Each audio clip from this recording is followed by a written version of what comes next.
Howdy, Immortalium here. Today we're discussing what I can describe only as a really beautiful anime. And it is called Clannad. At the time of this review, I've yet to see After Story, but I hear it's even better, so I'm really looking forward to it. So what is Clannad? Well, it is the story of a boy called Tomoya and his encounter with a girl called Nagisa. And basically it's the development of several possibilities in his life. You see, this is based on what a video game style in Japan called visual novels, which basically develop like a novel, except you make branching choices that develop who you're going to end up with, or if you end up with anyone at all. And in this series, there are several possibilities, although it becomes fairly obvious who he's going to end up with. But it's still really fun to watch. Basically, there's several girls. You have Huko, you have Kyo, Ryo, Tomoyo, which is different than Tomoya, and Kotomi. And each character is very well developed, I must say. It's a sad series, and I had heard it was a sad series, but what I did not expect was how funny it was as well. It has a great sense of humor as well, usually involving Sunohara, who is Tomoya's best friend, and the parents of Nagisa. And it's very, very emotional and beautifully animated. I mean, this was animated by Kyoto Animation, who also animated Keion, Haruhi Suzumiya, Air, Canon, Lucky Star, all those series. And their animation is beautiful in this. I mean, you have your highly detailed characters, along with fairly strong animation throughout, with bursts of fluid animation. Speaking of bursts of fluid animation, there's several bits in this story where we start seeing the development of a girl all alone in the world who has created a robot to be her one and only friend. And in those sequences, the animation is just breathtaking, because usually anime is animated at about 6 frames per second.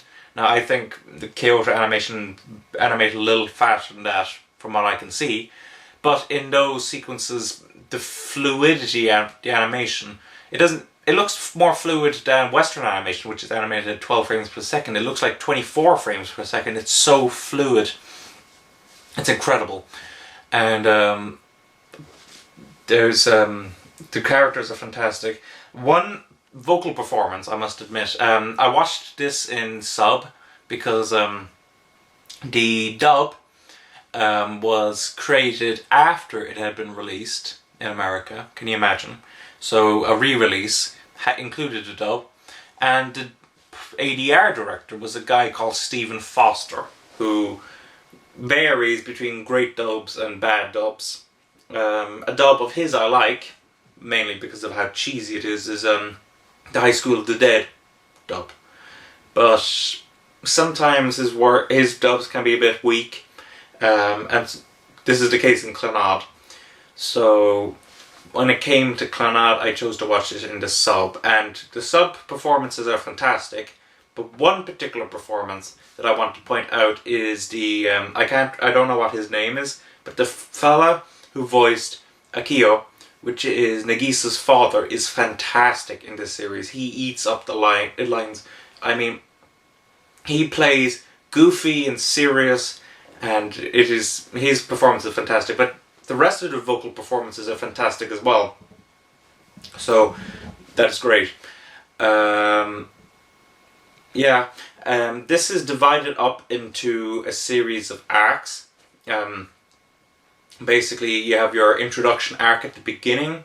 You then have your Fuko arc, You have after that Kotomi, and then you have an arc dealing kind of with an amalgamation of characters. You have you have Tomoyo, Nagisa, Kyo, Ryo, all kind of putting into one big arc then.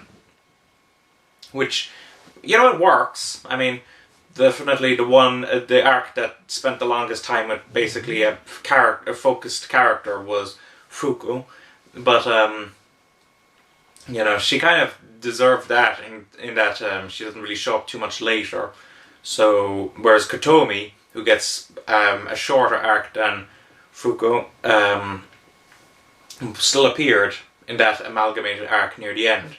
So, what can you do? So, do I recommend this series? Yes, I do.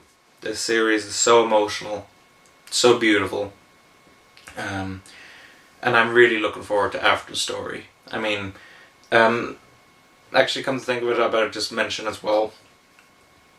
This is a 24 episode series, but the main story ends after 22 episodes. Episode 23 is basically an epilogue dealing with kind of the I wouldn't go so far as to say ramifications. Basically, an event happens near the end, at the end actually, of the 22nd episode, and it's kind of just dealing with kind of what's happening after that. And then, oddly enough, but this I really liked, there was another episode, episode 24. I mentioned before that you had a visual novel kind of branching paths thing. What episode 24 does is Tomoya and Tomoyo end up boyfriend and girlfriend, interestingly, in that episode. And it's quite odd, actually, because Tomoyo, while she gets good development during this series, she's probably the least developed of all the females. So it's quite interesting then to see a whole episode devoted with her and Tomoya. So that's great, I think. And you have a great cast as well of other characters. I forgot to mention Sunohara, which is the best friend. He's hilarious. You have Nagisa's parents, Akio and Sazai. And you have Sunohara's sister. And they're all fantastic. I mean, there is no weak link, really, beside maybe Tomoyo.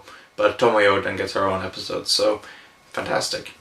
So, I highly recommend this series. If you want more information on this series with, shots of the animation and etc., I would recommend you go see GR Akeda's review of it. Although, my opinion on that review is that it focuses more on After Story than the first series of Clannad. But I highly recommend Clannad, and I can't wait to watch After Story.